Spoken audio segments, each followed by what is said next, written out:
നിങ്ങളുടെ favourite shows ഇനി ഒരിക്കലും മിസ്സാവില്ല. ഇപ്പോൾ C5 കാണും നിങ്ങളുടെ ഫേവറേറ്റ് ഷോ തികച്ചും സൗജന്യമായി.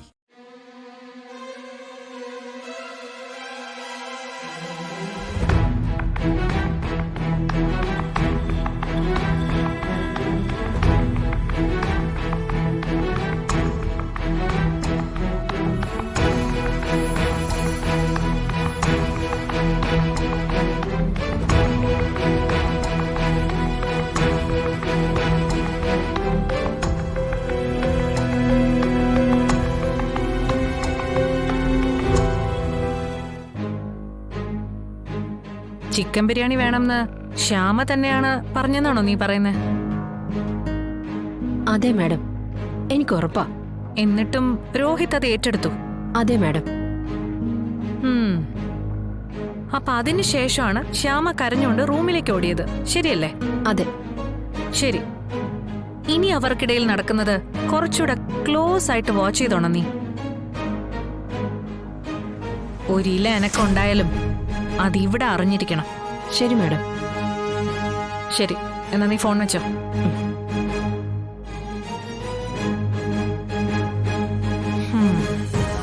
നിനക്ക് എന്ത് തോന്നുന്നു?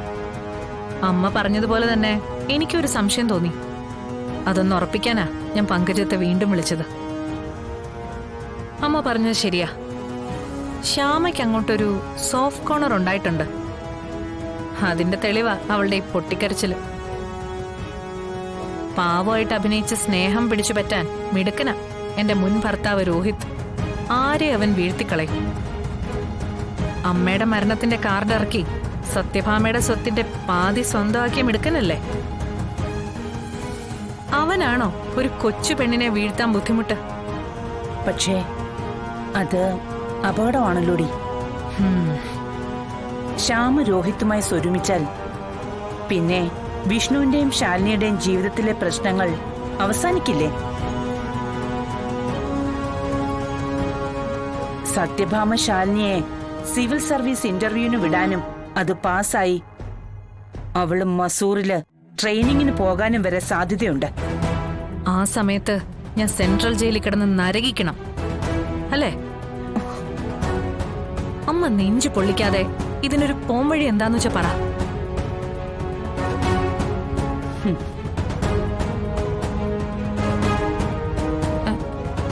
അല്ല, അമ്മയൊന്നും പറഞ്ഞില്ല. ഒരു വഴിയേ ഉള്ളൂ.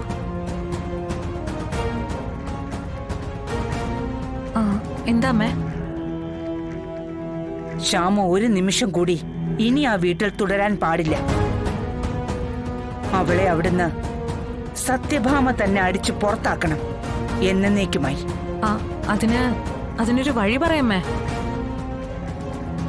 ശാലിനിയും വിഷ്ണുവും രോഹിത്തും ഒക്കെ കൂടി തന്നെ കബളിപ്പിക്കുകയായിരുന്നുവെന്ന് സത്യഭാമ തിരിച്ചറിയണം.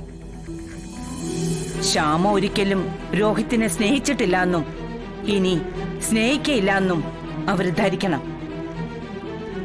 നല്ലൊരു പെൺകുട്ടിയെ കൊണ്ട് രോഹിത്തിന്റെ വിവാഹം നടത്താമെന്ന് മരണസമയത്ത് പത്മാവതിക്ക് കൊടുത്ത വാക്ക് പാഴായെന്ന് അവർക്ക് തോന്നണം.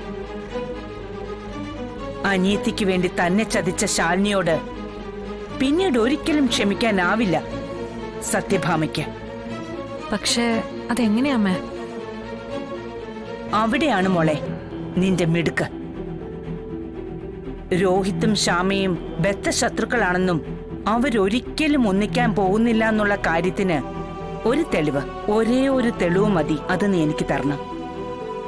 ബാക്കി ഈ അമ്മ നോക്കിക്കോളാം. അത് ഞാൻ ഏറ്റമ്മേ. Just wait.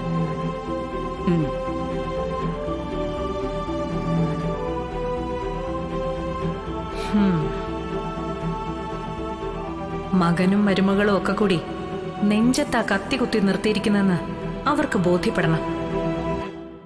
അതെ വിഷ്ണുട്ടാ, ഇപ്പോഴേ ഈ കാർമേഘങ്ങളൊക്കെ നീ അന്തരീക്ഷം ഏതാണ്ട് തെളിഞ്ഞ മട്ട. പക്ഷേ ചെറിയൊരു തടസ്സമുണ്ട്. അതെന്താന്നല്ലേ ചോദിക്കണേ? കല്യാണം കഴിഞ്ഞവരിവിടെ വന്ന ശേഷം ഇവർക്കൊന്ന് സമാധാനമായിട്ട് ഒരിടത്തിരിക്കാൻ കഴിഞ്ഞിട്ടുണ്ടോ വിഷ്ണുട്ടാ? അതെ, പൂജയും ഹോമവും പ്രാർത്ഥനയും ഒക്കെ ആയിരുന്നില്ലേ? എന്നാ പിന്നെ നമുക്കേ ഒരു ഹണിമൂൺ ട്രിപ്പ് അങ്ങ് പ്ലാൻ ചെയ്താലോ? ഊട്ടി, കൊടൈക്കനാല്, അങ്ങനെ എന്തെങ്കിലും പാക്കേജ്? എവിടെ പോവാ? അവിടെ നിൽക്ക്, പറയട്ടെ. അതെ, തൽക്കാലം അത്രയും ദൂരമൊന്നും പോകേണ്ട ആവശ്യമില്ല. നമുക്ക് ഇവിടെ അടുത്തെവിടെയെങ്കിലും. ഈ മൂടിക്കെട്ടിയ അന്തരീക്ഷത്തിൽ നിന്ന് ഇവരുടെ മനസ്സൊന്ന് മാറിക്കിട്ടണം. ഞാൻ അത്രേ ഉദ്ദേശിച്ചുള്ളൂ. എന്നാ പിന്നെ നമുക്ക് ആ ടൂറിസം വില്ലേജിലേക്ക് പോവാം.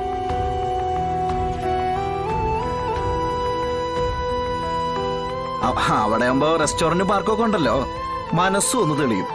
എന്തേ, ഓക്കെ അല്ലേ?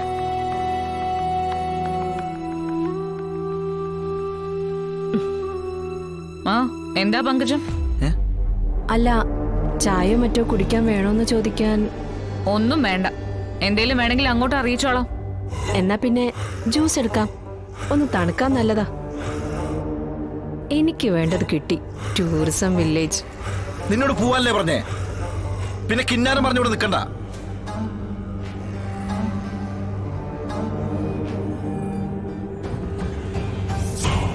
ഈ അമ്മ ഓരോന്നും ജോലിക്ക് വെക്കും.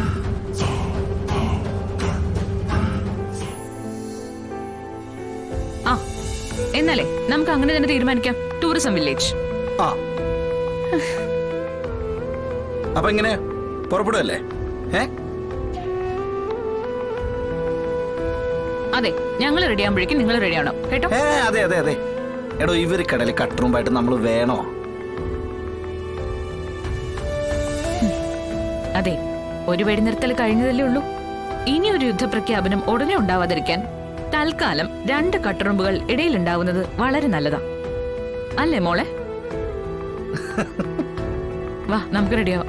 റെഡി ആവണേ.